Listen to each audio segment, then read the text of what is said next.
Kuhn is the fullback with the first and goal. Bam. Kuhn Maybe is not. the fullback with the first and goal. Kuhn gets the call. Pyle trying to make his way in for the touchdown. What a great second effort. Y'all don't really want it like that. Here comes the. Here comes the. Here comes the. Y'all don't really want it like that. double L. I said so. I keep big bills up in my heart on the dirty like blood. So ain't got no twist in my head, but I'm still dreadful. Hey everybody, what's up? Welcome to the Fantasy Fullback Dive, brought to you by the good folks at the Roto Street Journal. I, of course, am your host, Nat the Truth Jones. With me, as always, the Wolf of Roto Street himself, who I have not seen in a good while, so it's great to see you, bud. Great to see you too, my man. It seems like I'm being super direct for me, straight to the point. It's because we have a jam-packed agenda, and we're on a bit of a time constraint here because one of us has got to be done by Jeopardy time. And guess what? It's not me. It's not the dad. Right. It's not me. I got someone watching the kids. But anyway, it's great to see you. We're going to be doing a regular show together. We're still trying to figure out a time because the time that worked for me is not great for the Wolf. But we're going to work something out. We're going to have some funny stuff, some culture stuff, and, of course, some fantasy football stuff thrown in there too. And we'll make sure that you know about it before it happens because we want you to watch. Anyway, let's get right into it, man. You ready? We got a huge agenda. Yeah. Risers and fallers. Right. Oh, so many to get through. That's why I'm going to need you, Truth, to just kind of give me that if I'm rambling about people because we have so many to cover, so many stocks up and down from the drafts. I cannot wait to get into it. It's crucial. Yes. It's if you are rambling, I'll make sure. I'm sure that I never do, right? No, you're succinct and to the point all the time. Always. But anyway, let's get right into it. You remember when Lamar Jackson ruined so many people's fantasy drafts a year ago? Yeah, I was one of. I'd never take a quarterback early, and I did it in my Holy Cross League, and I'll never do it again just because of this guy. Right. Well, we all drank the Kool-Aid. Is he back? Is he back to being a cheat code now that he's got Bateman in the mix? I sure think he could be. I mean, you talk about why he was going so early in those drafts. He had in 2019 9 games over 30 points, literally winning you weeks by himself. The quarterback won on 80%, 87%. He was a top 12 quarterback. There's only one game below 20 in 2019. And then you look last year, he wasn't horrible. He was a top 12 guy, 67% at the time, but he had 4 below 20. He only had 3 games above 30 rather. So the ceiling and the floor took a pretty big hit with this guy, especially when you put in that opportunity cost, a second, third round pick. But I do think when you add in a receiver like Bateman, and after talking to Thor, I'm going to keep referencing him throughout this podcast. Thor, the God of Thunder? No, a badass name, the God of Thunder, yes, but from the new NBC Sports Edge, formerly of Roto World. He came on Tuesday. That's even better. Even better. Unbelievable insight from Thor on all these rookies. Make sure you listen to it if you haven't. I'm going to keep referencing him throughout the show. He was waxing poetic about Bateman. Complete receiver, great off the line, great at releases, unbelievable in the intermediate range.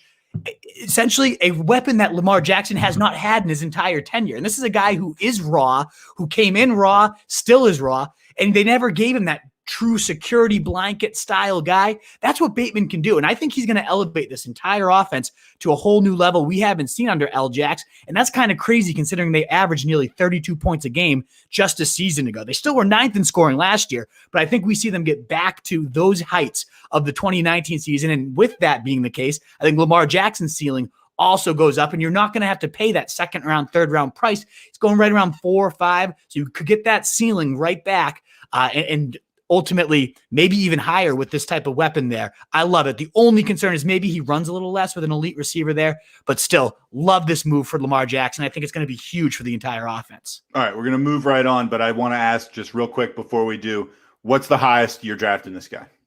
I know this is not legally binding. This could change before the draft, but I mean, if you were going to jump up, I mean, clearly you think this guy's got real potential. What's the highest round you could see drafting him in? I think generally like late round 4, early round 5 is like the earliest I take a plunge on a QB in general, whether that ends up being Lamar, Dak, Mahomes. Like I have all those guys in the same tier, Josh Allen. if it ends up being Lamar, great. I just think this puts him back into that tier, whereas he was more so a tier below for me with like the Rodgers and them. I could see myself going around 4 and 5, but I need to make sure I have at least one horse, at least one stud receiver before I even consider a quarterback. So I need to have at least 3 picks in the belt before I'm considering this guy. All right, fair enough. Matt Ryan, the corpse of Matt Ryan. Falcons could lead the NFL in touchdowns with the addition of Pitts. I haven't spoken to you since the draft. I'm assuming you love this guy. Not Matt Ryan, but Pitts.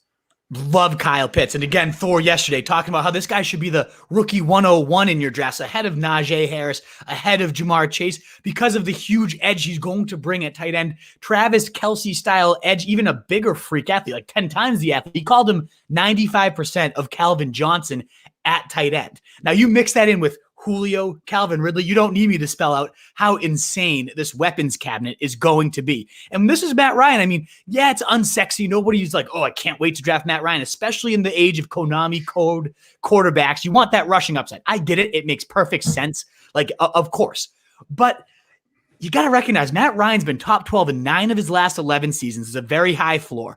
He's thrown over 4,400 yards in 7 of those 11. And then the ceiling, it's not like he doesn't have a ceiling. The guy was top 2 in 2 of his last 5 seasons, including that 2016 MVP campaign. And in 2018, threw for over 4,900 yards and 35 plus touchdowns within those 2 seasons. I think you get right back to those levels. Never mind you stir in Arthur Smith, probably the best play caller this guy has ever had with this type of weapons cabinet, the best weapons cabinet he's ever had. I mean, Arthur Smith made Tannehill the QB7 last year, the QB2 once he took over the year before. That's Ryan Tannehill with a weak weapons cabinet. The reason being he was so efficient in the red zone. And that's why I think the Falcons can lead the league in touchdowns. And of course, you're going to have Matt Ryan be a piece of that. The Falcons ranked the last 2 years 25th and 26th in red zone efficiency, scoring on only 51 and 53% of their TD drives. Meanwhile, the Titans, with less talent, ranked 2nd and 1st across the last 2 years, scoring 77% and 74%. And like the first year, it was like, okay, well, that was, they're going to regress. There's no way they hit 70% again, 77%. Well, 74% ain't too shabby as a follow-up. To me, that seems like a trend and not an anomaly. And I really think the Falcons could go insane when you think about how do you stop these guys? How do you stop them when they already had a pretty unstoppable offense? And then you mix in a weapon like Pitts, who's just ridiculous. The D's still looking horrible too. They're going to have to throw. I'm all in. I absolutely love these guys. Matt Ryan does love to take sacks. Don't forget that. Of course. But I don't that's how you're going to stop him. Sure. Anyway, you can get to him, but I still, in the line, and speaking of that, the line is better too. They beefed up the line a little bit. I'm just turning the screws on Matty Ice a little bit. I mean, the thing is, this had nothing to do with fantasy. It did not affect anything in anybody's fantasy season. I genuinely believe that loss to the Patriots has changed how. I mean, can you imagine how we would feel about this guy if he had just won the game like he was supposed to? MVP season. We think of him like Aaron Rodgers, probably right in that level. Yeah, but now we just are like, he's a fucking joke. Yeah, he never can get it done, and he never will, and that's okay. But in fantasy wise, he's fantasy-wise. I hear you. All right, Sam Darnold. Speaking of upgraded life, I like that. I like that banner. It's true. Matt Ryan, what do you think is the equivalent of like being on the Jets, as far as what's a town in Massachusetts that we could that living in that would be like? Where do you live? What's the town name that you live in? I live in a nice town, but there's some kind of trashy towns around us. Just the middle of nowhere. I will say this about the Jets, like they're on the right path, in my opinion. I like Sal. I like the draft they had. I think Joe Douglas is doing it right. Last year was not that Jets. Adam Gase was a disaster. That's number one. Upgraded life, get rid of Adam Gase. Like that guy is the worst coach. I don't know how he continued to last. And by the way, Wolfpack, if you don't mind giving us a quick thumbs up, regardless of where you're at. We never asked at the beginning. Be so appreciated. Help us get out to more people. So thank you so much if you would consider doing that. But yes, upgraded life for Sam Darnold. Number one, getting rid of Adam Gase. Crucial. Huge. And then you look at the weapons cabinet. I mean, this one's pretty obvious. You got Frank Gore as your running back 1, Jamison Crowder as your wide receiver 1, Perriman and Mims behind him, who neither could stay healthy. Now you move over to the Panthers. One, you get Joe Brady, who he didn't pan out quite to the level we were expecting. We hyped him up big. And I think first year growing pains. he still showed some big flashes. He was hampered by Teddy Bridgewater not being anything special. I like what I saw from this offense from a first-year coach. I think that could take to the next level here under Joe Brady, but more so the weapons. Christian McCaffrey instead of Frank Gore, DJ Moore instead of Crowder, Robbie Anderson over Perriman, and now Terrace Marshall gets added at wide receiver 3 in the draft. I love this weapons cabinet. I think the defense still sucks, so he's going to have to chuck plenty. All in all, it's just an upgraded life for Sam Darnold, and if he sucks, then we know it was him and not the Jets. It was him. He has no excuses left if he sucks. So I love it for fantasy. You think Christian McCaffrey is an upgrade over Frank Gore? Slightly, just slightly. Fantasy-wise? All right. Well, we're going to have to maybe agree to disagree on that. Yes. All right. Joe Burrow. Only thing stopping him is the line. Man, I just am nervous for Joe Burrow. I really am. I am too, man. It's just like I would hate to see 2 years in a row such a great talent get ended prematurely. But when he was playing last year, through weeks 1 through 10, they were leading the league in plays per game. They were leading the league in script neutral pass rate. They were chucking all game. And that's great in terms of volume, as long as he can stay upright. I am nervous. If I was them, I probably would have taken Sewell there, the left tackle, the franchise cornerstone. But instead, they add Jamar Chase. And honestly, I can't hate it because the last time we saw Jamar Chase, his quarterback was Joe Burrow, and Jamar Chase led the NCAA with 1,780 yards, 20 touchdowns, went insane. The rapport is already established. He walks in day one and bam, alpha receiver already there on a cabinet that had T. Higgins and Tyler Boyd already. Like Burrow was doing good things with a meh cabinet. This cabinet became top 3 potentially in terms of bottom to top receivers in the league. So I absolutely love this. I love the fact that, again, they were the pass happiest team while Burrow was healthy, and they've lauded about how they're going to remain that way and really emphasize the quick passing game to get Burrow the ball out of his hands faster. And that's great because Burrow was second in NFL in attempts under 2.5 seconds last year, and he crushed it on those. His passer rating, I believe, was 3rd in the league under when the throw was 2.5 from the snap, which just shows you like how efficient he is in the quick strike game. And that's what Jamar Chase, you get him that ball, bam, he could be gone. You do have a Tyler Boyd. You can do that with T. Higgins, although Higgins more so a red zone guy. But to me, it's just like one of those offenses that could just be a pass bonanza that could be really tough to stop. And the defense still blows, which is kind of the trend with like that, right? A lot of these guys we're talking about just keeps the air under the ball. So I really like Joe Burrow. I am nervous about him getting hit, but they did draft a beefy ass left tackle in round 2 from Clemson that really just got better as the year went. So it's not like they ignored the position. In fact, PFF called him the 4th most improved line in the league. I wish they had gotten the franchise cornerstone left tackle, but for fantasy wise, adding Jamar Chase is going to make this a fireworks factory. I cannot wait. Sure. And I know I'm stating the obvious here, but when your defense sucks, that often helps you a lot as far as fantasy numbers, which is all. Got to keep scoring, right? You got to keep pace. Right. It stinks if you got kind of a ground control running back. Yeah, you want it for that, but like is that Frank Gore type. Anyway, is he still playing? Frank Gore's not signed yet, but you wait. Exactly. He's gonna take some sort of exciting, promising rookie's value at some point. He's a locker room guy. Yeah. Jalen Hurts reuniting with Devante. The Eagles have committed. You like Devante, right? I love Devonta Smith. I know there's a lot of this talk about, he's too small. He's 165. He's a beanpole. He's going to get eaten up. I don't think so. I think he is so quick off the line. I think he runs the route tree to perfection. I mean, this guy is 5th, 6th all-time single season in yardage last year. You don't do that without like genuine special talent. You would have said the same thing about Marvin Harrison, which is often his comparison. Too small, too skinny, not like a freak enough. And you saw what that guy did as a career. And I like that comparison. He's such a good boundary receiver and also so good at it. He's good at everything. You put him everywhere. And I love even more that him and Jalen Hurts have played together. Not a ton, but there is a rapport. They are comfortable. Jalen Hurts wanted this guy, and the team went out and got him. And I love that. And already they're saying the other thing I love about that too is they didn't go and invest in another quarterback, kind of like what they did with Wentz last year with Jalen Hurts. We know the regime has done that before, but they didn't do it this time to Hurts. So they're at least giving him a 1-year tryout here. I love it because when he got a 3-game tryout last year, he was the quarterback 3 from weeks 14, 15, and 16, averaging over 25 points per game, only behind Josh Allen, Lamar Jackson in that span. So that was awesome. He's taken the reins, it sounds like their beat writer saying he's already organized offsite workouts with all of his teammates, Goddard, Sanders, Devante. He's learning the playbook. He's really just seems to be like ascending into that true leadership role. The team's committed to him. The teammates are committing to him. And when you add a weapon like this, I mean, the fact that he was quarterback 3 and had probably the worst receiving cabinet, I mean, bottom 3 at least in terms of production. Pretty bad. And then you add in a guy like Devante, so you give him a bigger weapon, and he's already flashed some real upside with a weaker cast, and just the transition of like really getting his feet under him after a year. I love everything about this offseason for the guy. I think he's going to slay.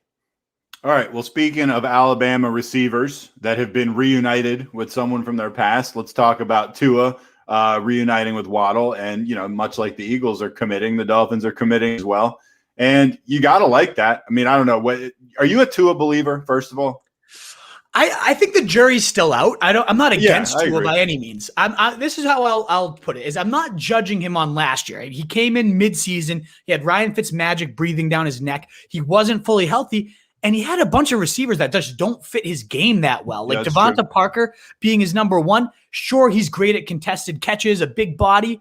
That's not Tua's game, though. That's Ryan Fitzmagic lobbing you bombs, letting you go get them. But Tua's so much more of the anticipation guy, hitting those guys right in stride so they rack up the yak. Like, that's Tua's game. Yeah, he has the deep ball. He can uncork it. But he's more about getting it quick, letting the receiver do the work. And that's what Waddle is going to just, like, let this guy go ham with. He's one of those, like, I hate how, like, every draft's like, this guy's the next Tyreek Hill. Like, we've had 30 next Tyreek Hills in the last, like, ever since he entered the league, right? That being said, Waddle has that similar style of, like, he could catch a screen and just no one's catching him. And he does it so well. They have that rapport already established. So I like that. Now you're looking at, as we were saying, Devontae Parker and ill-fitting matches is number 1. I mean, Jakeem Grant and, like, I don't even know, Lynn Bowden, I think was his wide receiver 3, like a horrible cabinet, to now Parker's his 3rd. Waddle and Fuller are now added. So you got speed on the outside for his uncorking. You got somebody lifting the lid every play for somebody else to go and do the damage underneath. And Gasecki's still there, who they already had that nice rapport together. They beef up the line even more. To me, this is like, I'm not sitting here saying I'm a Tua believer. I'm going all in, because he looked tentative. He looked scared, but that's also a little bit understandable given the injury he had. A full year getting healthy, improving the weapons cabinet, improving the line.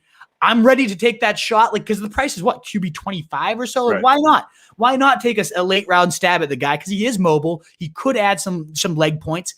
And I just love everything about what this offseason's been for him. And I like that the team stayed committed to him. Let's see what this guy has, when they could have just pulled the carpet out and said, you know what, like, kind of what who was it? The Cardinals did with Josh Rosen, like, and they should have. This isn't a Josh Rosen. He could still surprise you. This isn't a Josh Rosen situation where I think they should have ripped the carpet right under him. I think Tua deserves this shot. And they've really given him everything. Kind of like a lot of these quarterbacks. It's like, we've given you what you need. Now you prove it. Is this your team? Are you going to be our guy, or are you not? And I like that. And I think he's set up well. I do too. I actually believe in that completely. If you're going to draft someone, if someone's going to be your heir apparent, you gotta set them up for some success. You gotta not make them think, okay, you're going to get yanked after 2-3 games. Give them a season, and I mean, that's a pretty good sample size. And I mean, then you can make a decision on your own at the end. Did he just not have the players around him, or was he just not getting it done? And if he's not getting it done, then like you said, move on. Get rid of him. And then the new guy will come into a better situation. It's not like everything around the new guy will leave. If you've built this nice, like, home, a nice nest for someone to fall into, that's a good franchise move. That's what the Panthers did with Darnold. They gave him the better line, more weapons. Let's see what the kid does. And if he sucks, then we have a better situation for our future franchise guy whenever he comes along. I like it. Yeah, me too. Myles Gaskin, shockingly minimal competition added. So kind of by default, his stock goes up. 100%. In all offseason, the beat writers, the future franchise back is not on this roster. Everybody was expecting Myles Gaskin to get the boot. You look at the guy, it's kind of like, why? He was just never spectacular, but very, very solid. We got 10 full games of him. He had double-digit touches, averaged 19 touches per game in that span. I mean, that's not bad. That's a pretty close to a workhorse right there. Yeah, 60% of the snap rate, so he was in for the majority of them. He was the running back 12 in PPR points per game, so a low-end number 1 running back out of nowhere on your waiver wires last year, which was pretty damn solid. He had 388 receiving yards. That was 7th for running backs. And again, in only 10 games played, he was actually 4th in terms of receiving yardage per game, behind only Alvin Kamara, Christian McCaffrey, and who the hell was the third? It's something like another one that you'd be like, Frank Gore, probably. Yeah, exactly. Right. It's another one of those names where you're like, oh, it's Austin Ekeler. Of course. Like, the three guys, it's like, if he beat any of those guys, how the hell does that ever happen? Those are the 3 most elite receiving backs in the league, but to come in 4th behind them is pretty damn impressive. You got, as we just talked about, a more explosive offense probably if Tua takes that next step, and with, all these other receivers on the outside, that's not going to hurt having Will Fuller and Jalen Waddle lifting the lid of the defense. You cannot stack that box ever. And they added some really nice picks. I love Eichenberg on the line. I thought they got a great value on him, 2nd round. 3 starters as rookies last year. That's always nice to have another year. The line, they always talk about how much important consistency is and developing them together. And they have these 3 guys that, they had their moments as rookies where they were positive and negative. I think having that extra year of experience is going to go a huge way for these guys. So with only Jared Dokes in the last round and Malcolm Brown from the Rams added, that I expected like a Najee Harris to be added, a Javonte Williams to be added, and neither were there. So it looks like to me it's going to be the Gaskin show and another season of just some nice, efficient, quality production in an even better spot than he was in last year when he was the RB12. Pretty solid to me.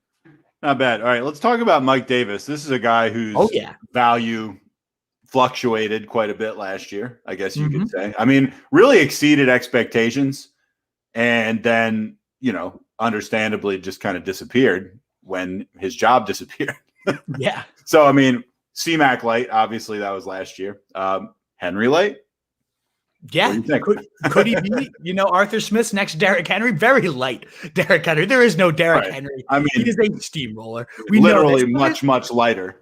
Exactly. There's also no Christian McCaffrey. And for a while, this guy was putting up pretty close to McCaffrey style numbers.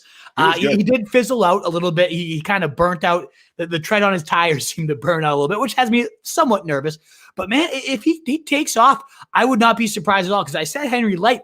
This guy is a just tackle-breaking machine similar to Henry. Among all running backs with 160-plus carries, Davis was only behind Nick Chubb in missed tackles forced per rush. He was 4th in total broken tackles, 14th in yardage after contact. He's just a hard-charging kind of bull-like runner, which is similar to what Arthur Smith would want given his Derrick Henry. And then you look at, who else is there going to be? They didn't draft anybody. They signed Javian Hawkins, who Thor loved yesterday as an undrafted free agent, brings a nice speed element to it. But to me, that's like the change of pace back in this system. Under Smith, the Titans ranked 10th and 2nd in rushing attempts, 3rd and 2nd in rush yards, and 2nd in rush TDs both years. Now, of course, and he's already said himself, when you don't have Derrick Henry, like that directs your offense. So it's not like he's going to 100% like transition his scheme, but he does have a nice wide zone attack where he mixes in power concepts. It's kind of like Greg Roman, where it's really creative, unique scheme. So I love that.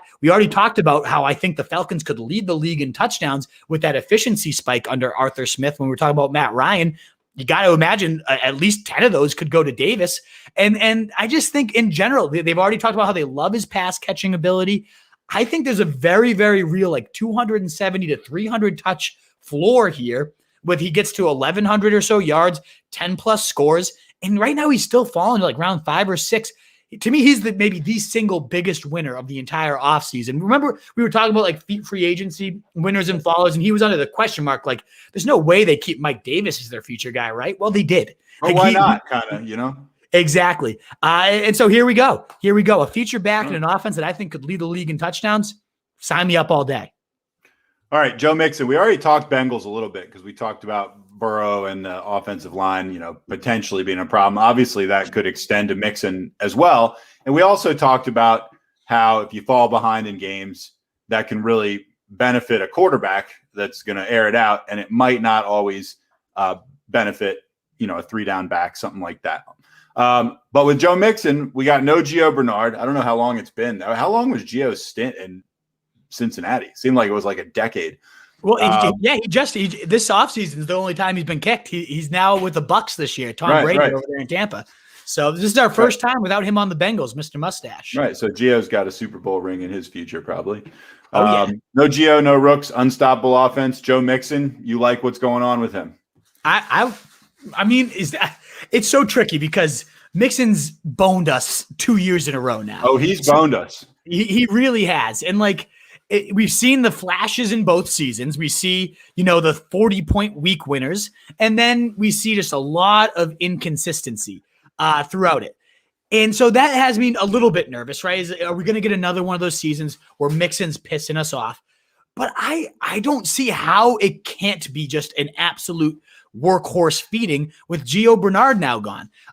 We cited those stats about how pass happy they were. Well, in that same span, while we had Joe Burrow out there, those first 6 weeks where the Mixon was out there, he got hurt after that. He led the NFL in opportunities, being carries and receptions for running backs during that span. So we already saw him kind of being a workhorse with Gio Bernard on the roster. And whenever Gio Bernard has missed time over the last few seasons, Mixon's never had below a 15 to 20% target share, which is a huge spike, a hugely important spike for this guy. So if this offense does become that juggernaut I really think it could be with Jamar Chase here, and if there's nobody else to feed the rock to, I don't see how Joe Mixon doesn't kill it. Their offensive coordinator has already said, I don't want him to leave the field. I want him to be out there every single play. And I know that might give you some nightmares back to, CJ Spiller. We're going to feed him till he pukes type of quote. But ultimately, I think it's a huge move, getting rid of Gio Bernard, adding nobody before round 6. There's no competition here for Joe Mixon to get 350 touches in what I think could be one of the better offenses in the league. I think this is the year it all comes together. All right. And Mixon repays those of us who had faith in him. All right. I just don't think I'm drafting him. You're not going to go back to the I don't know. I say that, but who knows? Who knows? And honestly, Nat, I might end up being with you here only because the guys that go around Mixon, we're going to talk about 2 of them right now, and I love them. A lot of these sophomore backs, we're going to talk about 3 of them throughout the show. I have Mixon right in that same tier, and I might end up going for one of these sophomores because there's a lot that I love about these guys as we're about to break down. All right, well, let's get into one of them. Antonio Gibson featured back in Washington, primed to explode. First of all, are they going to name this team at some point? Doesn't seem like it. I think they're just going to be the football. Okay. They are just the football. All right. Well, all reports about them as an actual team, name aside, are pretty positive.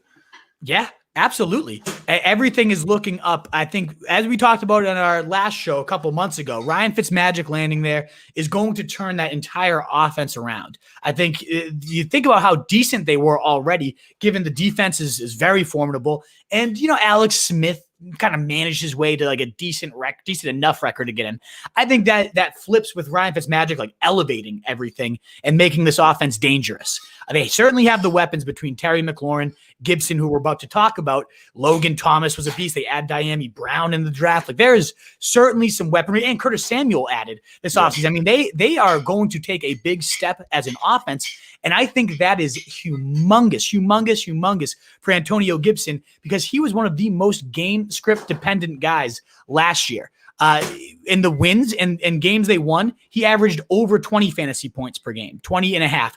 In games that they lost, he averaged 14 points per game. So literally the difference, a 6-point difference between those. And if we have now a more explosive offense, guess what that means? Better game scripts. That means more Antonio Gibson. That means more 20-point fantasy days. Now, granted, McKissick's still there. It's not like we're going to just suddenly get a full true workhorse. We don't think.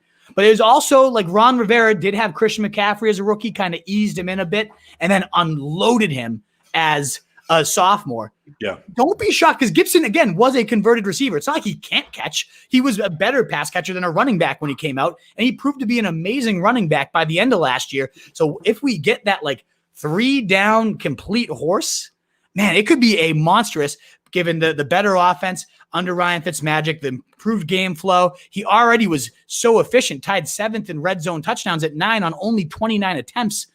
I think this guy could really approach 14, 15 touchdowns. So he's already going to have a great floor. If he gets the receiving work, he could end up being a league winner. All right. Well, speaking of sophomore backs, DeAndre Swift, improved line plus huge target share results in being a veteran. He's now a veteran. He's in his 2nd year. He's a veteran riser. It's official.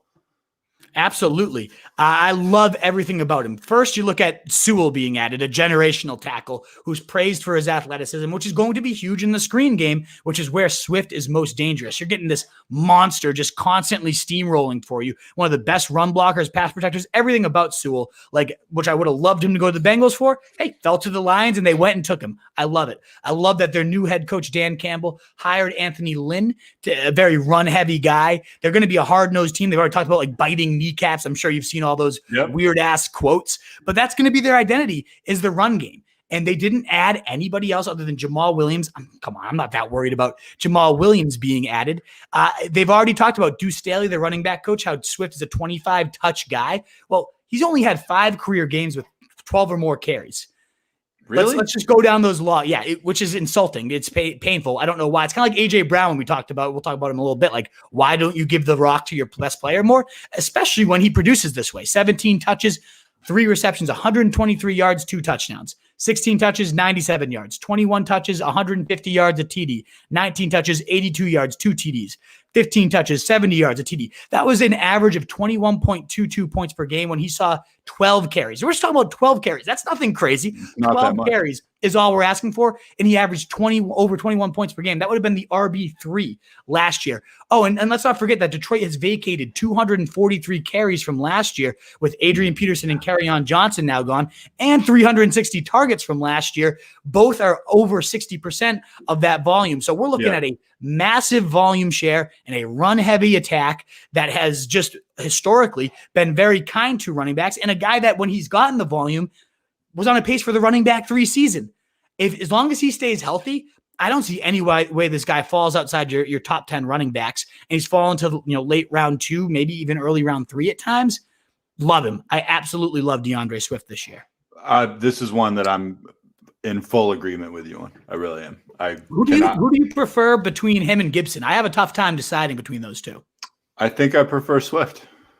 I have Swift, I think, 1 spot higher than Gibson. I don't think it's like a slam dunk or anything like that. I also have Washington football team negative bias. So that might have been the tiebreaker. It could be. All right. Other improved line benefactors, Austin Ekeler, and of course Cook is going to benefit from this as well, in theory. Yes, right. And I got to add one name to that list I pull it back up. Please. And that is going to be Clydesdale Edwards-Helaire, has to be also on that list. Did you just call him Clydesdale? Clydesdale-Helaire, yes. Of course I did. Did you just coin that right now, or is that like something that they're calling him? Is that what the kids are calling him? That's what the cool kids are calling him, at least. Okay. All right, fair enough. But respectively, the Chargers, the Chiefs, and the Vikings landed on Pro Football Focus's most improved list at 1, 2, and 3 in terms of most improved lines. And that's obviously going to help everybody involved, but especially the running backs. You look at what the LA Chargers did. They were number 32 in Pro Football Focus's ranking last year, under 50 in pass protection, under 50 in run blocking. Horrendous. They bring in first Corey Linsley. We talked about him on the free agency one, the highest rated center from last year, never been below 70 in pass protection, but always in the 80th percentile in run blocking as well. Awesome move. Matt Filer from the Steelers, not the best guy, but versatile, can move him around, and graded above average all last year. And then they have Rashawn Slater fall to them in the draft. Unbelievable pick. Many rated him in the top 10 of their prospects. He ended up falling to them, the second rated tackle behind only Sewell. So you're just looking at a completely overhauled unit. Brian Beluga, their best lineman, returns from last year. They could go from the worst to not the first, but probably top 15 within a single year. And that's, of course, going to help Austin Ekeler, who had no competition added.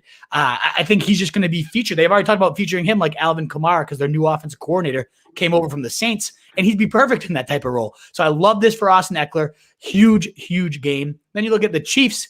They talk about how this is like the last part of the Infinity Stone for Mahomes there, because he's obviously so ridiculous. They have such insane talent, but the line, we saw it in the Super Bowl. It ended up taking him down. That ended up biting him in the ass. What do? They trade a first-round pick and get Orlando Brown from the Ravens, an absolute monster who graded above 76 in pass protection and run blocking. Monster. They go inside Joe Tooney to a 5-year, $80 million deal. Again, top 5 in run blocking and pass protection last year. They draft Creed Humphrey, who was lauded as one of the best value picks at center in the entire draft. One of the top 3 guys in most draft boards fell all the way to 63. All right, let's scoop him on up. So the first 2 of the first 3 picks ended up going to securing this line. Kyle Long comes out of retirement, a former 3-time Pro Bowler, just so he can jump aboard this team.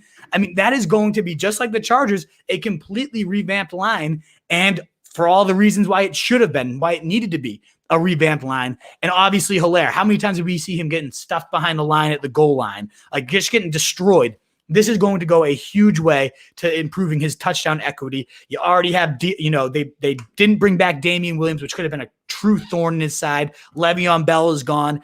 I think we've seen this a lot with Andy Reid backs, is they don't do much in the first year, and then year 2 is when they really start to take off, especially when you get this type of line improvement. I love it. And then Dalvin Cook, the last one, the Vikings. They trade down from number 14, and they end up getting the guy they were hoping to get there anyways.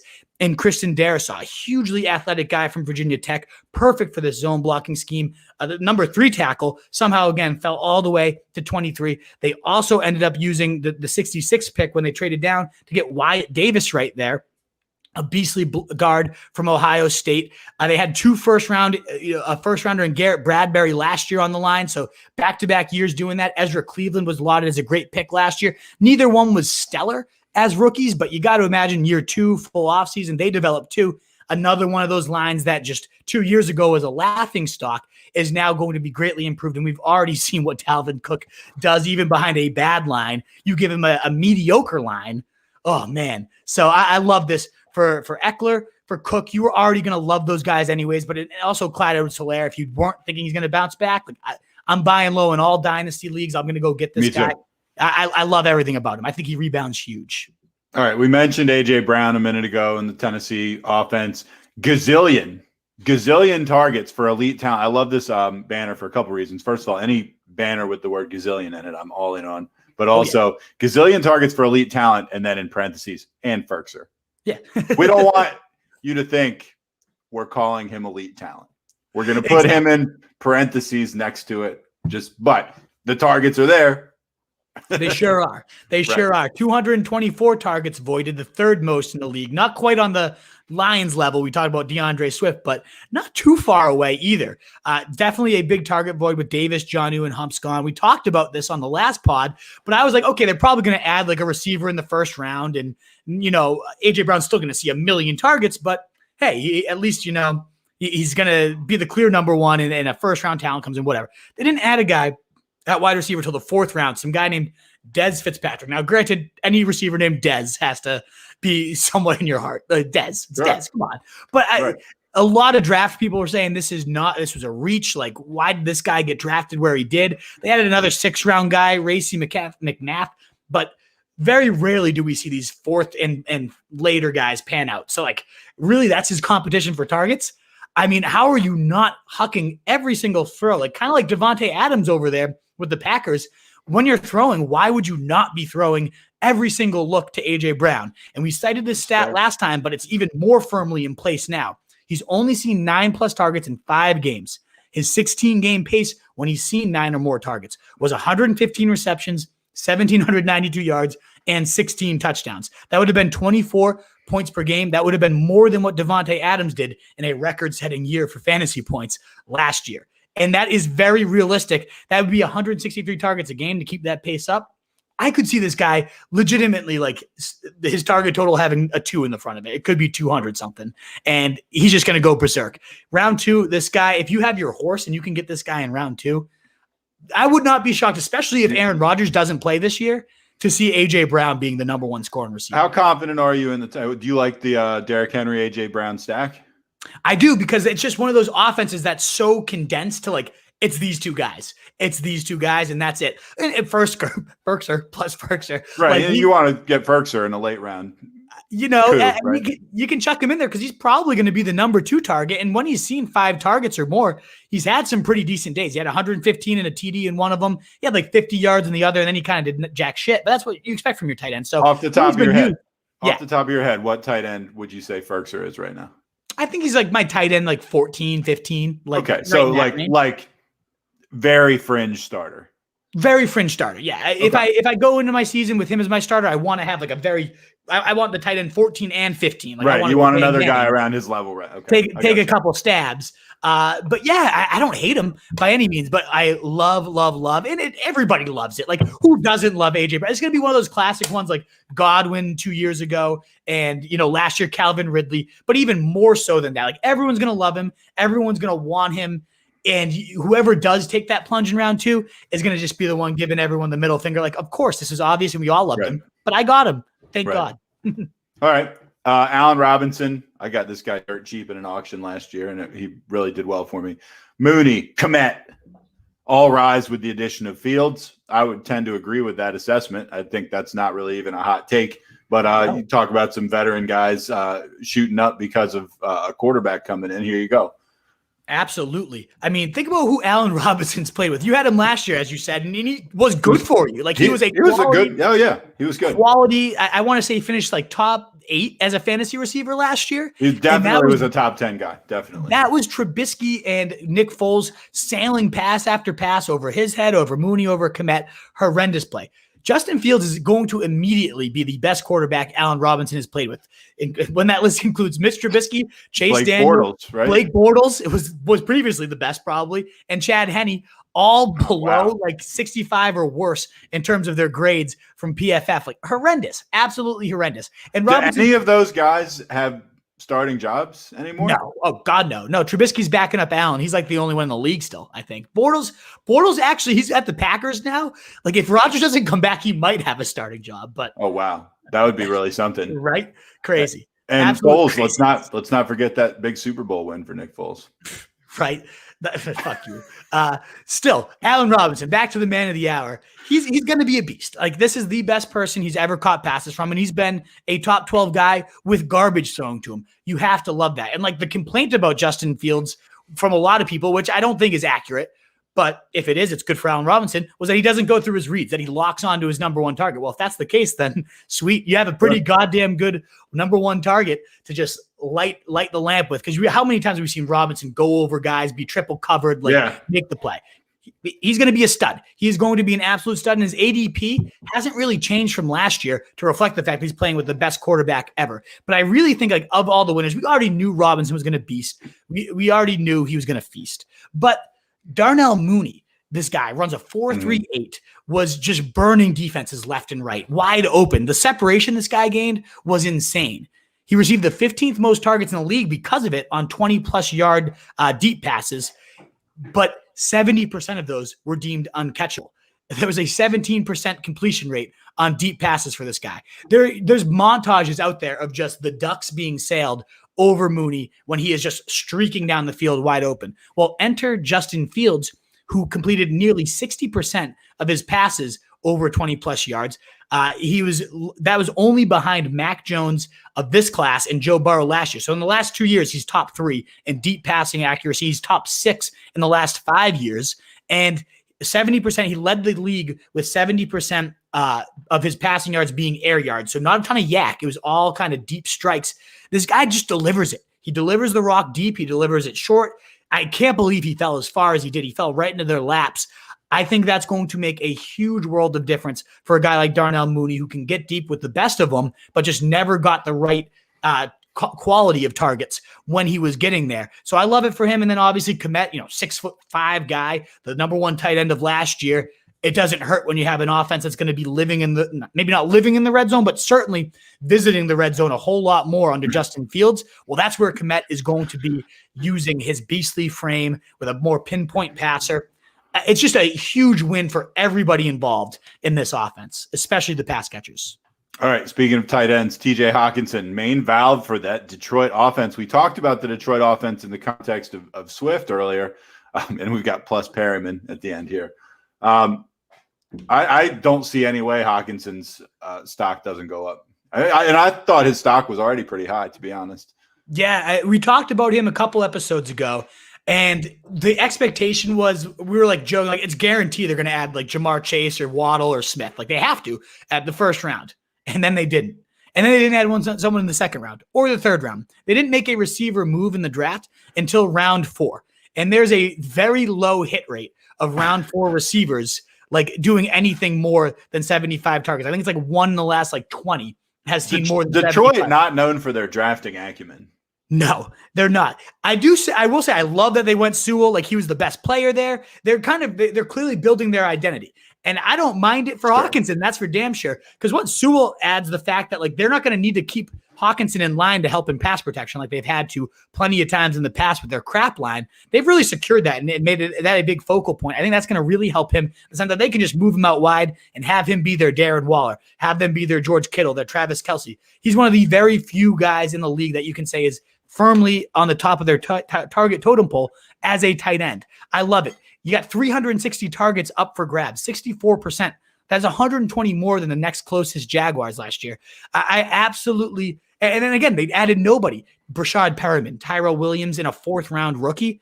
Like this, he's going to be the entire passing game. And this defense, like we've talked about a lot of these, still absolutely sucks. I mean, this is their depth chart net. Quintez Cephas, 20 catches as a rookie. Tyrell Williams, 43 receptions, hasn't had more than 43 since 2016. Tyrell Williams. Remember that guy? Tyrell Williams. Like we haven't seen him in 3 years. He's maybe their number one. Didn't we have a guest on once who just absolutely loved Tyrell Williams? Was it Mitch? Was it Mitch Renz? Yeah, I think so. Throwing him under the bus. I know. We can't remember it, so it was probably Mitch Renz. Just about. Breshad Perriman hasn't had more than 36 catches in any of his 5 seasons in the league. Khalif Raymond, 19 receptions. Geronimo Allison, never more than 34 catches. St. Brown, as we were saying, a 4th-round rookie. So, like, maybe he does okay, but nothing. They got nothing. They've got nothing proven on this roster other than Hockenson, who was compared to Travis Kelce for how complete of a tight end he is. And I think that I gave this stat, the last stat about him before we get to the next guy, is in the games 7 times where he's seen 8 or more targets. He's put up over 15 fantasy points per game. Is a 244 fantasy point season. That would have been right on Darren Waller's heels last year and above everybody else as the tight end 3 for fantasy. And I don't see any way he doesn't see at least 8 targets a game because he's literally the only dependable target they have right now. All right. Well, we're going to continue talking about Breshad Perriman a little bit. Nelson Agholor, Breshad Perriman, are they now de facto number ones just because they haven't gotten anybody else? Pretty much, right? Exactly. I mean, Breshad Perriman is probably their number one wide receiver. Again, I think Hawkinson's going to be their top target by a long shot. But in terms of wideout, it's probably going to be Perriman. And he's been solid in his last few stops with the Bucs, with the Jets, for glimpses. He's never really put together a full solid season. We said, I don't think he's ever had more than like 36 catches across a single career year. So he's never been like a dominant alpha, but we've seen dominant alpha stretches. I mean, he was actually 2 years ago in 2019, the most owned player on championship rosters when he was with the Bucs, because we saw Mike Evans go down. We saw Godwin go down, and then Perriman was picked up by all the people still in their leagues and still contending. And he ended up having a monstrous late run stretch as their number one target. So we've seen him do it as an alpha. It just has never been consistent. And that's kind of the rub there. But Goff has had a couple top 10 deep throwing seasons. He's also had a couple bottom 10 deep throwing seasons. I do think out wide, Perriman's probably going to be their best bet. And so this is more so the reason I lumped these guys together is they're going to be like the de facto number ones.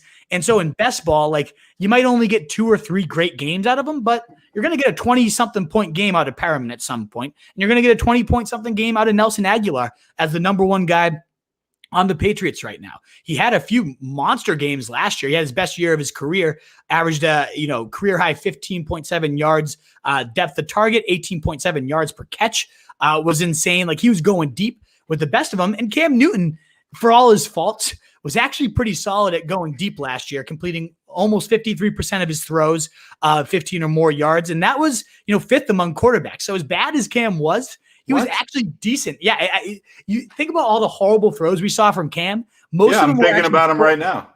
Yeah, it was awful. And you look at like the actual analytics, he was pretty decent at deep throwing. It was the short throws that you're just like, come on, dude. He's 5 yards from you. Don't throw it at his fucking feet. He was actually lobbing some pretty good deep bombs last year, and Agholor was thriving on him with another team. So if Cam remains the quarterback, it's not doom and gloom. But the reason he's really a winner is because Mac Jones completed. We talked about Justin Fields completing 60% of his deep throws. Mac Jones was 74% of his deep passes last year. I mean, this guy is unbelievable arm talent. But of course, let's back up just a little bit here. Who he's throwing to, all that, I get it. Like, of course, he had some elite weapons. It's not just who he's throwing to; it's who he's throwing against. Yes, throwing against college cornerbacks that often aren't even on good teams. Still legit though, still higher than any of the other college. Still better than Trevor Lawrence, better than everybody. He's second in the last 6 years, so still a decent stat to have in your back pocket for a deep weapon. And now with Edelman gone, yes, I think the tight ends are probably going to be a bigger focal point of the passing attack. But in terms of wide receivers, I think Agholor, they're going to move him all over the place. They're going to get him deep down the field, and similar to Perriman, in these best ball formats where you just need a couple big spike weeks, and these guys are both falling outside round 12, 13 as the number one receivers, they're definitely going to provide a few spike games in best ball. Maybe not season-long huge investments, but two big winners out wide, in my opinion. Okay, before we move on to our last winner, and this is actually our last vet riser, and then we're going to move on to losers or fallers. I'm sorry, I didn't mean to call them losers, but fallers. Fallers, certainly. All right, end of the season, we can call them losers. For now, they're fallers. But I want to ask you, who's the worst wide receiver one in the league? I think it's got to be Perriman. Whoever the Lions guy is. Because obviously, again, I think I was going to say Perriman also. It's got to be them. Tyrell Williams, Perriman, whoever ends up being the Lions number one is definitely the worst. Okay. I agree. But Aguilar's probably close behind. Aguilar's maybe the third worst. These are the two worst, but that's why they're best ball guys. It's they're going to, as the number one, have a couple big games this year for sure. All right. Last riser, Adam Trautman, Treyquan Smith. They face minimal new competition. This is kind of another de facto type thing. I mean, no one comes in. You're there. You look around. You're like, hey, I'm the guy. Yeah. And especially when, Emmanuel Sanders, their number two guy, 82 targets are now vacated and up for grabs. Smith enters this year, coming off career highs in targets, 50, receptions, 34, yardage, 448, and 4 touchdowns. He's never been a monster. We've been waiting for it. We had our guy Nick Underhill on, and he was loving this guy, and it just has never panned out. But Underhill wrote a great article, which I was reading today, about maybe this quarterback switch will end up actually being a positive for him. Because what does Treyquan Smith do good? It's going deep. It's the posts. It's the verticals. It's all that stuff. He entered the league averaging 13.8 yards per target from college, which was leading all college football players when he came in out of Central Florida. The go, the post, the fade, the seam, those deep crossing routes, those were his routes. And when you look at it, Jameis Winston, who's probably going to be the quarterback, has averaged 800 more yards on those routes than Drew Brees had last year. So that is wow.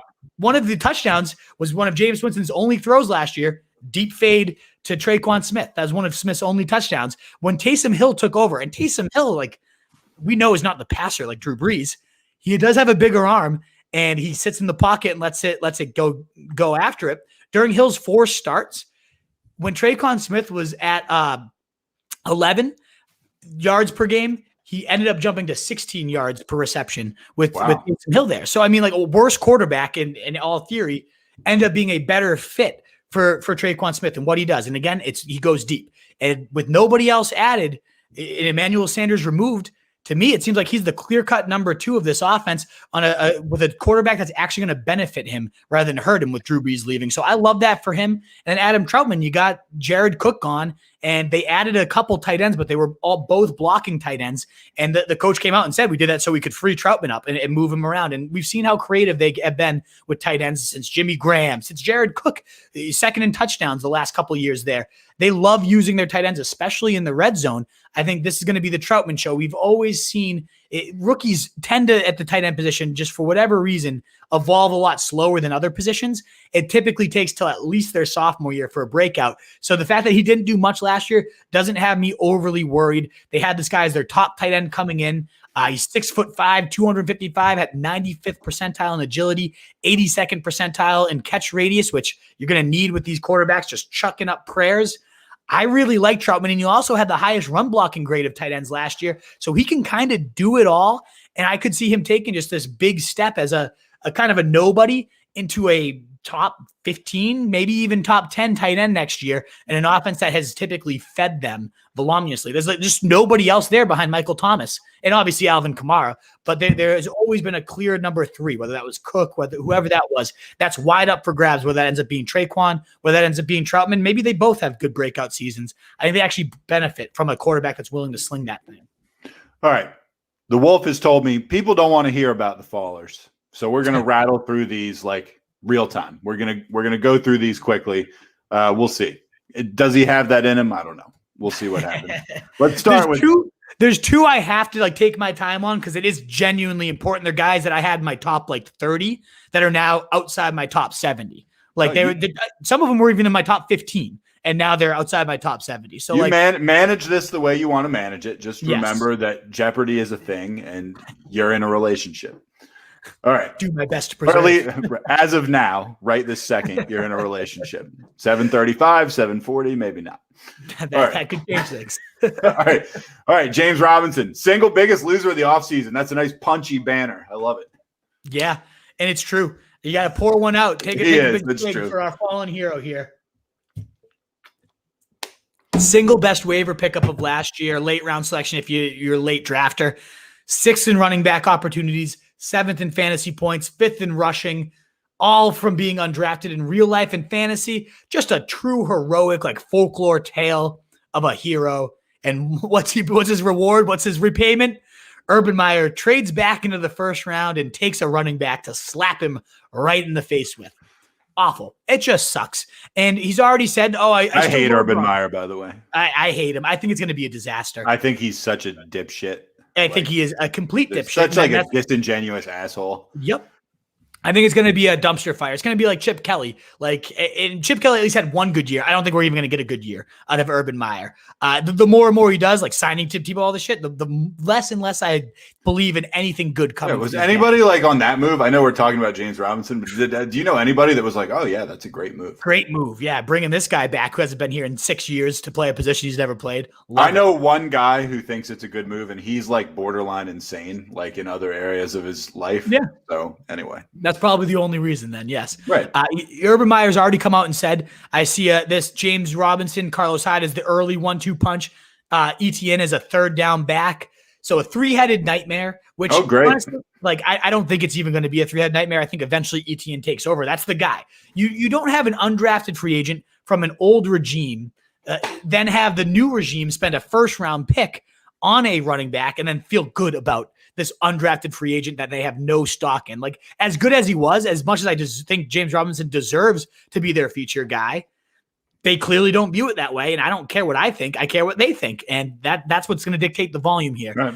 So ultimately, with that much of a 3-headed nightmare, like you got Carlos Hyde maybe being a vulture on the goal line. Trevor Lawrence himself is pretty mobile. And if Tebow ends up actually being a thing, like you got to he's not even going to make the team, dude. Well, I don't know. Who knows? Urban Meyer's an idiot. Maybe he will. Maybe he will, and I could see them doing like a Taysom Hill stupid thing at the goal line with him. Yeah, so, I could see that too. And then like on the one time that it works and being like, oh, Urban Meyer's a genius. Look at this. So you got the goal line role in jeopardy. You have Etienne obviously stealing all the receiving work because he's significantly better than Robinson at that.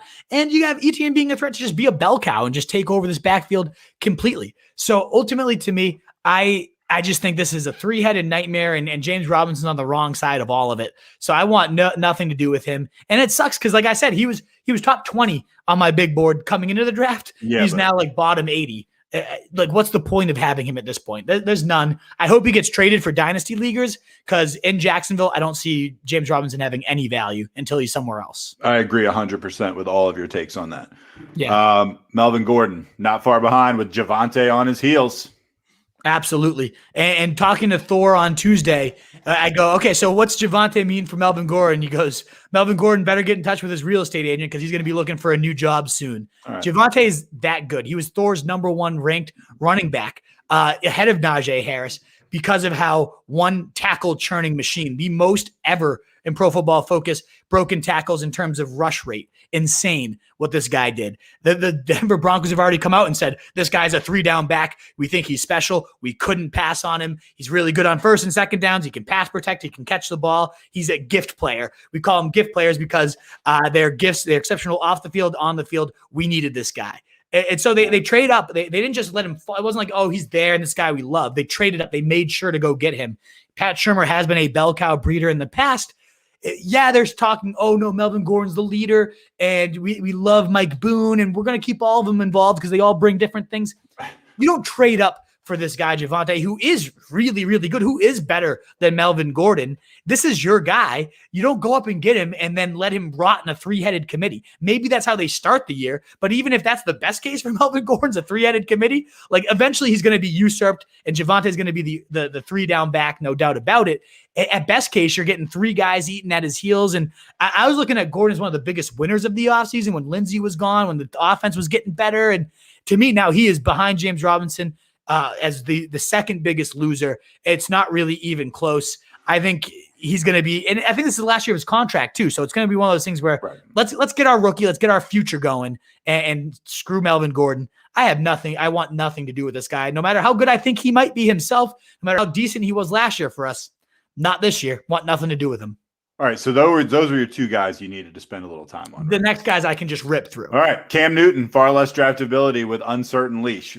That's an understatement of the fucking century. Yeah, because it's not like you were like, couldn't we go get this guy last year? I was like, he's going to be my 6th-round sleeper pick. No.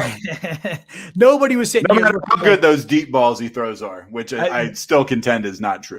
I don't know where those it's just crazy that like those are the stats. Right. Did you get those stats off some guy at a bus stop that was just like muttering to himself? And you were like, exactly. Hot take. Like, exactly. Don't tell any of the other fantasy guys this. I'm going to say on man.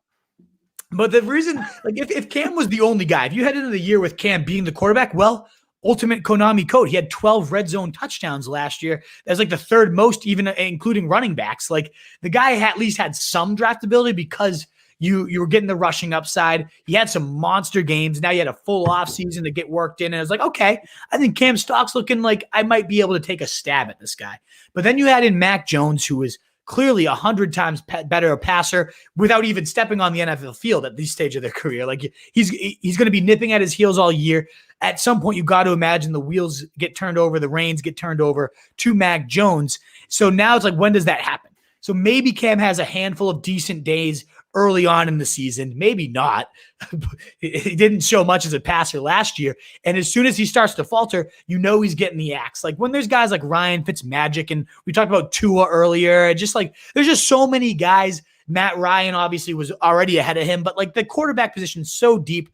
I don't need to take a veteran that has a rookie nipping at their heels all year that could get pulled at any minute and cost me a week. Like, no thanks. Don't want him. All right. T and Boyd. They are immediately falling to number 2 and number 3 in targets. Yep. That's just what we talked about with Jamar Chase earlier. Like he's walking in, he's the alpha. It's kind of like the freaking, what's that movie? I'm the captain now, Captain Phillips. Like this is my job. Thank you guys for warming up my seat. I am Joe Burrow's boy and I am the captain. You guys can fall in line. Now, we talked about how big this aerial pie was. They led the league in pass attempts and neutral pass attempts, all that stuff with Joe Burrow healthy. So I do think this pie is going to be big enough to sustain at least 2. And my guess would obviously be Jamar Chase and T. Higgins, because I think both of those guys are beasts. I really do like Tyler Boyd as a player too. But to me, it's going to definitely be the Jamar Chase. So T. Higgins most likely is going to get a smaller slice of the pie. But don't be surprised if it's like a tastier slice, because it's going to be more red zone volume where he's just those long arms and that big body. Like T is going to be a beast with that. To me, I think Boyd might end up being the true loser here. As good as he is, he's going to be great for the slot and have like a nice real-life role for this team at moving the chains. I just don't see many touchdowns, many big plays coming for Boyd when you have these other guys there. So as good as his real-life purpose will be, I think he's going to be the odd man out, get the smallest sliver of pie and the least valuable, the least tasty slice of that pie. So I think those guys are pretty decent loser, especially Tyler Boyd, less so T. Higgins. But either way, they're both moving down the target totem pole for Jamar Chase. Marquise Brown, man, this guy hosed me last year. I wanted to be a fan of his so bad. I tried. Even up to like week 10, I was still like, oh, you could still do something, man. Anyway. And that's why you fucked us all, Matt, is because we kept saying this is going to be the week. As soon as I put him on my bench, he's going to blow up. And he just never blew up. Like, no, he really didn't. He had like a couple good games, but they weren't even like maybe that awesome. I don't know. You believed in him too, right? Sure, absolutely. I was taking him round 6, 7. I thought the Tyreek Hill, the next Tyreek Hill, right? Like, oh man, so many of those guys. So many of them. But I mean, I got to see him because he was on my fantasy team, and so I watched him a lot. And I mean, they did make a real effort to have him be their number one receiver, and he's not cut out for it. He's just not. No, he's going to be a great this headline sends this. Well, maybe. Yeah. I mean, you've got this headline really says it all. He's a lid lifter only now. He's a clear second fiddle. We'll see if he's like a legit wide receiver too, and not just a guy who every 4 games maybe catches a long touchdown or something. And that's what I was going to say is he won't be a wide receiver too in fantasy. No. Real life-wise, he's going to serve a nice purpose. Like he's going to lift the lid. He's going to do his thing. But yeah, he never topped his highest scoring game was week 17 when you're not even playing. Right. He had 21 points. Like he never had a single top 12 week as a wide receiver. So that's really all you need to know about this guy is when he could have been the focal point. He couldn't rise to the occasion. So yeah, drawing secondary coverages might get him a little more free this year. Sure, the quality of the targets goes up in that sense, but I just don't think you'll ever get a dependable day. You didn't last year when he could have been the number one. You're not going to get one now with Rashad Bateman taking over there. So sure, he's going to have a couple blowups. Like he's going to get deep. He's going to do well feasting on number 2 corners every now and again. Yeah, but he's not going to like bounce back or anything like that. And it's not like what we just talked about with like T. Higgins, where like that's a huge aerial pie. So like even if his slice gets smaller, there's still going to be more than enough. Well, with Marquise Brown, this is a tiny aerial pie. It already wasn't a tasty slice. Now that untasty slice is getting smaller. Like it's just nothing. He is definitely a much bigger loser than a guy like T. Higgins. No, and he's not on my team. He's not going to be on my team, even though I like him. Or I liked him. Devante Parker, even less appeal now behind Waddle and Fuller. Yeah. Already a bad fit. We talked about this earlier. Not a good fit with Tua and what he does well. And now the third in terms of targets, like maybe he'll score a couple random touchdowns here and there. But yeah, this guy is going to be behind the other 2 in front of him that fit their skill set for Tua so much better. There's no reason to draft Devante Parker this year. No reason. Steelers pass catchers, slight volume concerns with an upgraded running back. Yeah, I think this is kind of like a drop in the bucket, I think. We talked about this on the last show, is like Juju coming back there already made like the trio, which they all were top 24 guys last year. So that was like nice, but that was because they led the league by nearly 3 pass attempts per game. You're not going to get that volume with Najee Harris now there. We talked about, we think they're going to add a workhorse. He's the definition of workhorse. He is built for 350 touches a game. So now you suddenly take, we saw James Conner only get 200 last year. That's why the receivers had so much volume up for grabs. Talk about an aerial pie. That was like literally an all-you-can-eat aerial buffet like last year. You're not going to get that because Najee Harris is going to take a massive just overall opportunity slice out of here. So sure, Deontay Johnson's still going to be good, and Juju and Claypool, they're all good talents. I just don't think there's going to be any consistency to which one blows up which week. And that's just not what I want when you're going to have to draft those guys. Give me something that's going to be a little bit steadier for me. Jamison Crowder, no more slot slut status. Yeah. Ouch. Elijah Moore's taking over. Yeah, absolutely. Like Sam Darnold, the one thing he's done good so far in his career is targeting his slot receivers. That also goes hand in hand with Adam Gase, who peppers slot receivers. We saw Jarvis Landry see like 300 targets one year under Adam Gase. No, I'm exaggerating, but still, like Jamison Crowder had multiple number 1 weeks last year because of how much volume he got out of the slot. And Sam Darnold loved peppering that position, even in college. Dante Burnett, then Quincy Enunwa when he first got in the league, and then Jamison Crowder back-to-back years. And even when Crowder was out, Braxton Berrios, he ended up finishing third in his team in receiving because of how high volume that slot role was. Well, now you bring in Elijah Moore, who's probably a better Jamison Crowder. He does everything Crowder does, but better. And we already see Zach Wilson in him. Like, I don't know if you've seen any of these pictures, but it's like Elijah Moore takes Zach Wilson out for dinner. Elijah Moore sends Zach Wilson all his highlights, and they're just like, the bromance is so real. And like, as stupid as that seems to base a fantasy decision on, it is real. Like when the pressure's on, this new guy is going to go with the guy he comes in with, the guy he's already got like this chemistry with off the field. That stuff translates. It does translate onto the field. And I could see Elijah Moore just stepping in and being a better Jamison Crowder from day one. So as good as Crowder's been, I could see Elijah Moore just completely upending him and Zach Wilson just peppering him from the start. All right, we're going to hit the mailbag. There's not a lot, and almost all of them are from our awesome super fan Mitch, which we appreciate. I love it. Which we appreciate. I'm just gonna play the ones that we can show in context. First of all, welcome back to the truth. I love that, of course. Yes, had to get that going. Thanks, Mitch.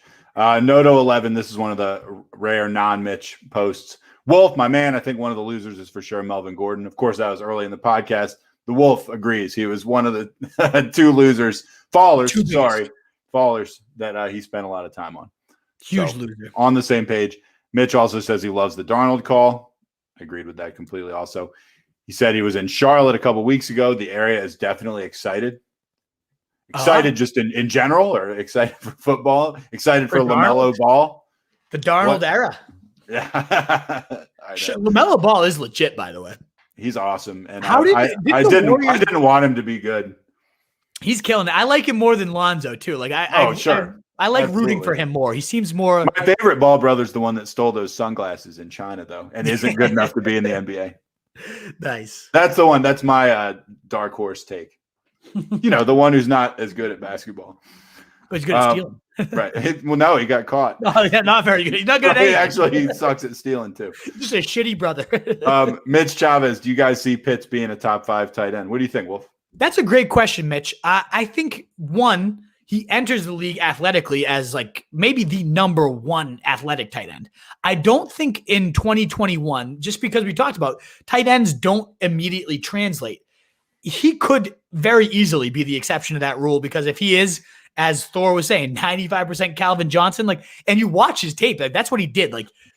He would be covered by 3 guys. Trask would just lob it up, and you'd see this guy just leap out of nowhere. These arms, unbelievable. And then you're like, that's a fucking tight end. He's insane. So if there's ever going to be a mold to break the rookie tight ends can't translate, he is the fucking one. He is a monster. I still think you look at top 5, right? It's obviously Kelsey, obviously Kittle. Then you got Darren Waller. Those are your big 3. I think TJ Hockenson has to be your 4 after we've raved about him. Could I see Pitts sliding into that 5th if he hits his ceiling right away? Absolutely. Long term, if I was doing Dynasty, I might have him at number 1 tight end. That's how big of a freak this guy is. But for redraft leagues, I think I have him right around 7 or 8. There's a couple guys. I'm trying to think off the top of my head. Let me check my tight ends real quick, because it's our boy Mitch. I got to get him a full deep answer. Look at all the fucking interaction he gave us this episode. I know, seriously. He's carrying the pod right now. He's a stud, absolute stud. So I have at my tight ends for you, Mitch. I have Travis, I have Kittle, I have Waller, I have Hockenson, as we already said. I have Mark Andrews at 5, and then Pitts at 6. So, I'm already getting close. And if you told me he outscored Andrews after Bateman's been added there, that wouldn't shock me. So even at redraft, I think he could. Mitch, I do think he could be a top 5 guy. Yeah. I don't know. That's a hedging way to say it. He could be a top 5 guy. I think I would kind of close my eyes and say, yeah, I think this is what I would say. Bottom top 5 guy. He's getting drafted ahead of Hockenson in drafts right now, which I would never do. So if that gives you a little barometer, after Hawkinson's gone though, after those first 4 are gone, if you want to go Pitts, he's got all the upside in the world. I wouldn't be mad at you, but yeah, that's kind of, as long as you don't take Pitts over Hockenson in a redraft league. Now in Dynasty, take him over everybody.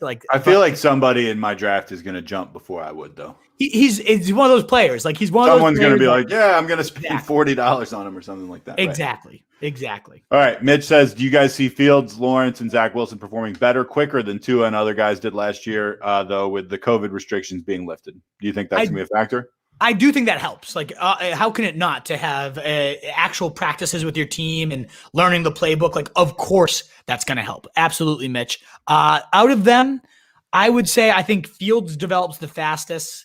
Trevor Lawrence, obviously, he's the most pro ready since Andrew Luck, so he's going to develop the fastest. Fields, then Wilson is kind of how I rank those guys. And then this question also from Mitch is connected. I mean, it's similar, but it's just kind of expanding to all the positions. Do we see rookies having a bigger or smaller impact on the game than they did last year? It's a great question. I think that boils down to the COVID thing will help to have that more practice time.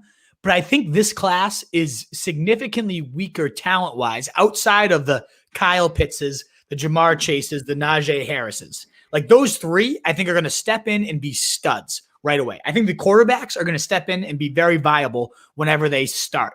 Mm-hmm. Other than them, though, other than those like three elite ones, and I like Devante Smith with the Eagles, but other than those guys, like I think the rookies just aren't as good. Like I like Bateman and what he does for the offense. And there's just, I think that class, the now sophomores, you think about the running backs especially, where we have, Helaire, Swift, Taylor, of course, Cam Akers, like Antonio Gibson. Those five guys alone are going to be in my top 20.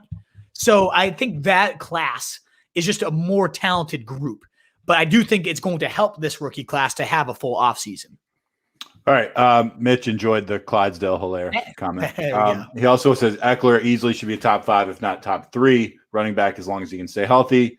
He was the running back 2 years ago. I kind of think you're right, actually. That was with Melvin Gordon there behind a worse line. He was the number 4 running back. He could easily be top 3, and he's falling to round 2, Mitch. That's what I love about him is I agree with you, and I'm going to get him in round 2. Sweet. Thank you, Truth, for the Foles dig. Oh, I'm glad somebody appreciated it. Yeah. The Wolf told me to fuck off. Chavez says Charlotte's excited for Ball and for Darnold. He saw Ball play against the Heat while I was there. That's awesome. I'm actually a huge basketball fan, Mitch. I'm actually a bigger basketball fan than football, but my guy, Wolf, is all in for football. So if I'm going to get on the air, I got to, express my football chops. I hope we can do basketball at some point. We'll definitely do some like that's in the long-term plan. I'm actually highly knowledgeable at that. I'm not just going to be lobbing softballs. I'll actually have opinions. Nice. Well, you say that now. More so than The Bachelor and Survivor, though. No, about the same. By the way, Survivor coming back, I think in the fall, and I'm doing it. I don't even care if Street Journal's going to support me. I'm putting it on the site. I love it. We're getting it going. I'm doing it. Emery Dinsmore, what's Galladay's value in New York? Mr. Dinsmore, great to see you, brother. I like Galladay. We talked about him. We talked about him a couple of pods ago, and they add Tony, but the Tony's not going to compete. Like he's more of the gadget style receiver. If anything, he maybe opens things up a little bit for Galladay. I like the fit. We talked about Daniel Jones as a deep passer is fantastic. We talked about for all his horrible faults, freaking the clapper, Jason Garrett, one of the worst play callers still existing in the NFL. I hate him. He does have a history of peppering his number ones, and he didn't have his alpha last year. They went out and made a priority of getting Galladay, who is every bit an alpha. I mean, 4.3, leaping ability through the roof. Like everything you want your number one to do, he can do. So Detroit said, we don't want that guy. Yeah, right. Let's lead off with fucking Breshad Perriman. He's a little too talented. They could have just franchised him, and they could have still had him, but they didn't do that. Like, it makes no sense to me. But I think he has solid value. I think there were spots that would have been better for him. But if Jason Garrett can step his shit up and be like at least minorly competent, and if Daniel Jones can, continue that deep ball accuracy and they actually play to his strengths, I could see Galladay having a really big year. I think I have him. Let me just quickly check my receivers for my man Emery here. I have Galladay at 23, right behind DJ Moore, Cooper Kupp, Ayuk, but you could take him above any of those guys, and I wouldn't give you grief. CeeDee Lamb, like Robert Woods, he's in that tier 5 of like upside wide receiver 2s that could be wide receiver 1s, and he has like the highest ceiling of that group to like leap up and be a wide receiver 1 because around those guys like Woods, Thielen, Ayuk, like not Ayuk necessarily, but Thielen, Woods, Cooper Kupp, like what those guys are. Galladay with a new quarterback as the number 1 target could easily leap over those guys, but he also has the downside of like we don't know as much in this new situation too. So higher ceiling, lower floor. Mitch says if Pitts can be what Hooper was 2 years ago, I see this guy being really good. Do they have that same O coordinator? I know Hurst fell off. Yeah, so they do not have Cutter anymore, who was historically a great tight end guy. I mean, Austin Hooper was like the number 1 tight end under Cutter. So they don't have him, but they do have Arthur Smith, who is just as good, if not better, for tight end production. I talked about this with Thor. I love that I keep saying I talked about this with Thor because that's just a badass. I know you're just name dropping the guy. I got to keep saying it. I talked to Thor, guys. He's the man, though. He's a great fucking very knowledgeable, and his name is Thor. What's better than that? Like insane. But we talked about how like last year there was only 2 tight ends who went over 800 yards, only 2 tight ends who saw over 100 targets. Delaney Walker, when Arthur Smith was his coach, did that for 4 straight years. And that's Delaney Walker. We're talking about Kyle Pitts, 95% potentially of Calvin Johnson, an absolute freak. In an offense that I just said I think is going to lead the league in touchdowns. Who's going to haul in a lot of those? That's going to be the 6'5" fucking wingspan. Like, I just don't get how you stop this offense. How do you defend Julio Jones, Calvin Ridley, Kyle Pitts? Like, how do you stop 3 insane weapons? There's talk they might trade Julio. And if that happens, all the more value to Kyle Pitts, all the more targets to Kyle Pitts. So, like, no matter what happens from here, the guy's going to be a monster. His stock could only go up, in my opinion. I think he's going to, it's not the same coordinator. I think Arthur Smith might be probably better for him, in my opinion. Mitch says, that'd be great truth. My brother lives in downtown Charlotte. I love some b-ball too. Hope they make the season more important next season. Wolf, that's an endorsement for me to get some basketball content on the site. I love it. Now, I want to expand to all the sports, like long-term, different sports. Well, most of the sports. Let's not get crazy with some of the sports. Golf. I was going to say it too, and I was like, I wonder if the Wolf's a big golfer. I'm not going to say that. No, our minds work the same way. All right, we're going to work on it, Mitch. Seriously. Emery Dinsmore, appreciate it. Wolf got one more. Can Noah Fant get to be a top 5 to 7 tight end? Yes, he has the athleticism. He's a specimen. Like, we know that. I think if Rodgers goes, I was going to say that would change a lot. That changes a lot and makes that a much more viable conversation. We've seen the top 5 ability. We've seen the game flashes where he'll have 2 touchdowns and 120 yards. There's not a whole lot of tight ends that can do what Noah Fant does. But until he escapes from Drew Lock throwing him the ball or Teddy Bridgewater maybe this year, like neither one of those guys is going to facilitate a top 5 to 7 year for anybody, in my opinion. So yes, he has that within him. Not until he gets a different quarterback, though. Right. Matthew Noto, Wolf, you're the truth. My brother won my fantasy league because of you. Much love. I'm the truth. That's the truth next to me. But thank you for that. We get what you're saying. Who's your brother, Matthew? Who's the guy that took it down? And why didn't you take it down? Were you listening to us or not? Your brother must have been smarter brother that year. This year we're getting it for you over your brother, though. Right. Who is your brother? I wonder if I can recognize his name. Like, what's his handle? Mitch Chavez, thanks guys, great job. Hashtag Mahomes Revenge Tour coming soon. Love it. Mitch says, enjoy Jeopardy. Yeah, if you get off this pod in the next 6 minutes, you might still be with that fine woman that you're with. Yeah, no breakups. I like it. If not, no. I'll take it. Yeah, Mitch, you did your best to get me to go over 7:30 with all the wonderful support and questions here. But no, I think we're going to make it, which I love. Well, Wolfpack, this was an absolute blast. Truth, it was. I always hate to give you credit, but it's always a pleasure chopping it up with you. It was great to see you. And Wolfpack, it was great seeing the regulars here showing up here on a Thursday. I just want to pump that. Hold on real quick. Oh, should have put a comma after my brother. You're his brother. I'm his brother. Nice. Brother. I won you your league. Right. I like it. See, even look, there's been wars that have been started over lack of punctuation. So yeah, I'm glad that he cleared that up. Let's eat grandma. You know, the whole classic picture that we all know. Let's eat grandma, or let's eat grandma. Yes, we all know our grandma. All right. Well, we're glad it was you. We didn't want your brother to win it. Exactly. Your brother could be a good guy, but we wanted you to hoist the title. No doubt.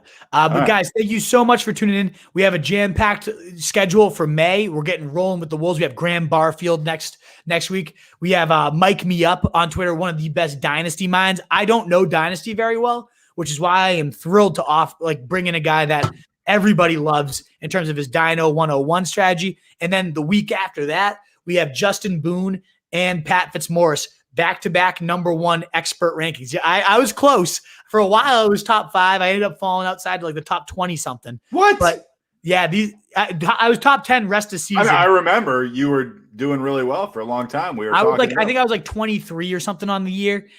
These guys were #1. Boone last year, Fitzmaurice this year. I'm having them both on to discuss early 2021 rankings.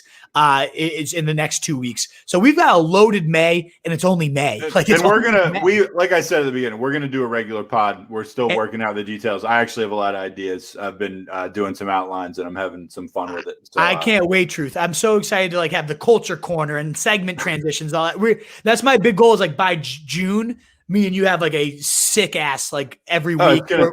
Production, it's going to be good. It's going to be sick. We have some big things, Wolfpack. So stick with us. If you caught the replay, you caught the live, the thumbs up button helps us tremendously. And subscribing to our channels, whether you're on YouTube, Facebook, wherever you're at, makes such a big difference to us. It's free and it's easy to do, and it makes such a big difference for us. So please consider giving us a thumbs up. Consider subscribing if you like what you heard. And any questions you have, you guys know we're always going to hit it for you. Yep. So Wolfpack, we're going to keep paving that path to 2021 titles. Stick with us. You can find all our stuff at rotostreetjournal.com. We breed and feed fantasy wolves. So, in a world of fantasy sheep, be the wolf. Yep. Later, guys. Later.